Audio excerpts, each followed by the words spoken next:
Porte elegante, su ropa es de marca, zapato italiano, su super fajada. Cual sea la ocasión, depende del motivo. Trae su trocadura o su Camaro amarillo.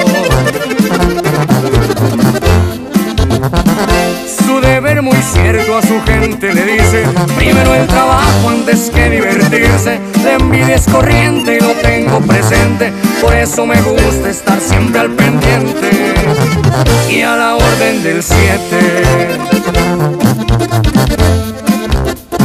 Triunfos y fracasos subo en el camino. Recuerdo mi infancia vendiendo duritos. Aprendí el oficio desde que era un niño. Nunca me avergüenzo, al contrario lo digo.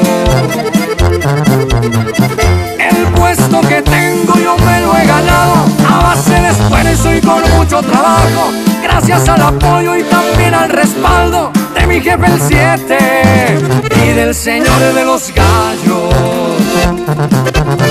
Échenle, mis muchachos, al 100 con las 4 letras. Y así suena, puro 14-12. ¡Ajay!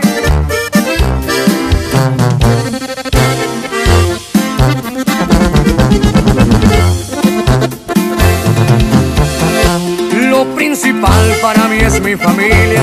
Mi esposa y mis hijos nunca se me olvidan. Igual a mi madre la llevo presente, y aunque no esté en vida, mi padre está en mi mente. Despejo mi mente de muchas maneras, ya sea en mi racer, paseando entre brechas. Igual en el fútbol lo hago a mi manera. Yo juego adelante y pa' las 4 soy defensa.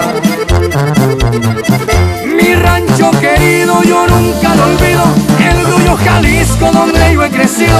Les digo hasta pronto, yo no me despido, y solo recuerden, aquí tienen un amigo.